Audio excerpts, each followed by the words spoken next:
Hello বন্ধুগণ, আমি সাধনা নতুন একটা ঝাঁকানাকা রেসিপিতে তোমাদের সবাইকে স্বাগত জানাই। আজকে আমি তোমাদের সাথে শেয়ার করছি তেল ছাড়া সুজি দিয়ে একদম নরম তুলতুলে সফট ভীষণ হেলদি আর টেস্টি নাস্তা বা পিঠে রেসিপি।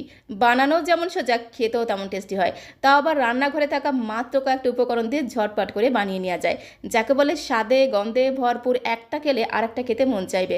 তো রেসিপিটি প্রথম থেকে শেষ পর্যন্ত দেখার অনুরোধ রইল। কোথাও স্কিপ করো না কিন্তু, তাহলে আসল জায়গাগুলো মিস করে যাবে। তো চলো দেখে নেওয়া যাক আজকের রেসিপিটি বানানোর জন্য প্রথমেই আমাদের যেটা লাগবে সেটা হচ্ছে একটু বেশি বেশি করে ধনেপাতা লাগবে। এখানে আমি প্রায় 1 আঁটি মতো ধনেপাতাকে খুব সুন্দর করে বেছে জল দিয়ে ধুয়ে নিয়েছিলাম। খুব ভালো করে 3-4 বার জল দিয়ে ধুয়ে নিতে হবে। তো তারপরে এই ধনেপাতাগুলোকে ডাঁটি সমেত মিক্সিং জারের মধ্যে দিয়ে একদম মিহি করে পেস্ট করে নিতে হবে। সমস্ত ধনেপাতাগুলোকে দেখো একদম ঝাঁকানাকা করে, মানে ঝটপট করে মিক্সিং জারের মধ্যে দিয়ে দিলাম। আর ধনেপাতাগুলোকে পেস্ট করার সময় অবশ্যই কিন্তু একটু জল দিয়ে পেস্ট করতে হবে। তো প্রথমে দেখো আমি হাফ বাটির মতো জল দিয়ে দিলাম। এবারে মিক্সিং জারের ঢাকনাটা বন্ধ করে ধনেপাতাগুলোকে একদম মিহি করে পেস্ট করে নেব, যাতে ধনেপাতার কোনো অংশ গোটা না থাকে। একদম মিহি করে কিন্তু পেস্ট করে নিতে হবে। তো এখন এই ধনেপাতার পেস্টটাকে একটা বোলের মধ্যে আমি ঢেলে নেব। তো সমস্ত ধনেপাতার পেস্টটাকে দেখো একটা বোলের মধ্যে আমি ঢেলে নিয়েছি। আর ধনেপাতাগুলোকে ঠিক এইভাবে একদম মিহি করে পেস্ট করে নিতে হবে। ধনেপাতার এই পেস্টটাকে একটা সাইডে আমি রেখে দিলাম। আর এখানে দেখো আমি নিয়েছি একটা মিক্সিং বোল। মিক্সিং বোলের মধ্যে আমি 1 বাটি ভর্তি করে দিয়ে দেবো সুজি। এখানে 200 গ্রাম সুজি আছে, মানে 1 প্যাকেট সুজি পুরোটাই আমি দিয়ে দিলাম। তবে সুজির পরিমাণটা তোমরা আরও বাড়িয়ে অথবা কমিয়েও নিতে পারো, তাতে কোনো সমস্যা নেই। তো এখন আমি সুজির মধ্যে দিয়ে দিলাম স্বাদ মতো একটু লবণ, তার সাথে হাফ চামচ চিনি কিন্তু অবশ্যই দিতে হবে। তাহলে এই নাস্তা বা পিঠেগুলো বেশ একটু হালকা মিষ্টি মিষ্টি হবে, খেতে কিন্তু দারুণ লাগবে। লবণ আর চিনিটাকে প্রথমে খুব সুন্দর করে একদম ঘোটানাটা করে এইভাবে একটু সুজির সাথে মিশিয়ে নিতে হবে।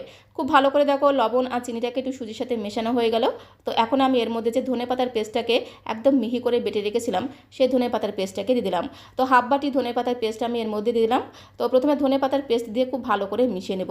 মেশাতে মেশাতে যখন মনে হবে যে এর মধ্যে আর একটু জল দিতে হবে, তখন এর মধ্যে কিন্তু আরও হাফ বাটি জল অ্যাড করতে হবে। তো ধনেপাতার পেস্টটাকে দিয়ে খুব ভালো করে দেখো সুজির সাথে মিশিয়ে নিলাম। তো এর মধ্যে আমি আরও হাফ বাটি দিয়ে দেবো নর্মাল জল। তো দেখো এই বাটির কিন্তু হাফ বাটি আমি ধনেপাতার পেস্ট দিয়েছিলাম, সেই বাটিটা ধুয়ে আমি আরও হাফ বাটি নর্মাল জল দিয়ে দিলাম।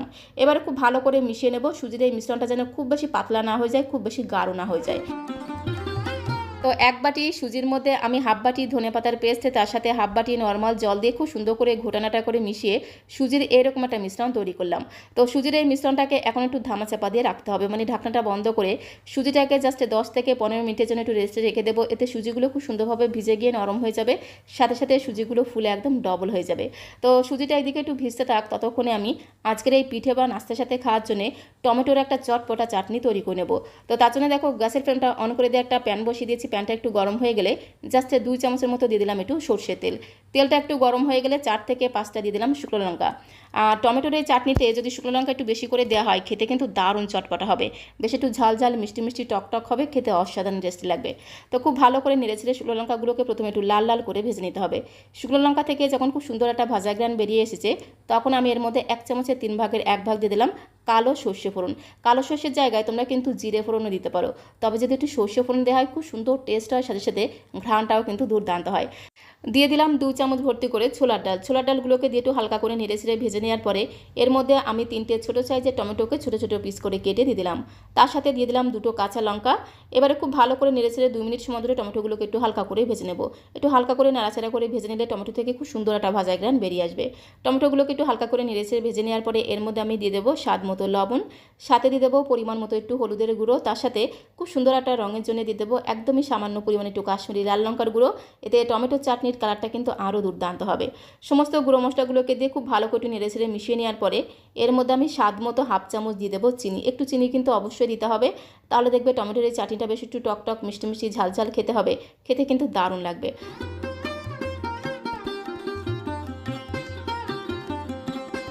তো হাফ চামচ চিনি দিয়ে খুব সুন্দর করে দেখো ঘোটানাটা করে মিশিয়ে নিলাম। তো এখন আমি এর মধ্যে দিয়ে দেবো একটু পাকা তেঁতুল। একটু পাকা তেঁতুল দিলে কিন্তু টমেটোর এই চাটনিটা খেতে আরও বেশি চটপটা হবে। তবে হাতের কাছে যদি পাকা তেঁতুল না থাকে, সেক্ষেত্রে তোমরা লেবুর রসও দিতে পারো, তাতে কোনো সমস্যা নেই। তো বেশ কিছুটা পাকা তেঁতুল দিয়ে দিলাম, তার সাথে দিয়ে দিলাম বেশ কিছুটা জল। একটুখানি জল দিয়ে খুব ভালো করে নেড়েচেড়ে টমেটোগুলোকে 3 থেকে 4 মিনিট সময় ধরে একটু ঢাকা দিয়ে দিয়ে রান্না করে নেব। এতে টমেটোগুলো খুব সুন্দরভাবে নরম হয়ে যাবে, সাথে সাথে টমেটোগুলোকে যখন আমি মিক্সিং জারের মধ্যে দিয়ে পেস্ট করব, আলাদা করে কিন্তু কোনো রকম কাঁচা জল দিতে লাগবে না। এই জলেই কিন্তু টমেটোগুলো খুব সুন্দরভাবে পেস্ট হয়ে যাবে।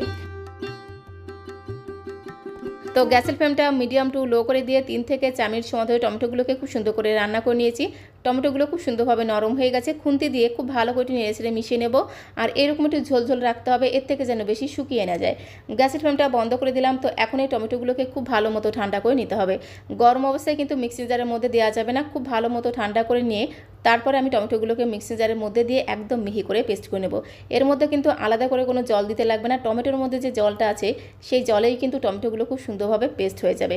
তো সমস্ত দেখো টমেটোগুলোকে মিক্সিং জারের মধ্যে দিয়ে দিলাম। এবারে মিক্সিং জারের ঢাকনাটা বন্ধ করে একদম মিহিভাবে পেস্ট করে নিলেই কিন্তু স্বাদে গন্ধে ভরপুর দারুণ চটপটা টমেটো চাটনিটা কিন্তু একদমই রেডি হয়ে যাবে।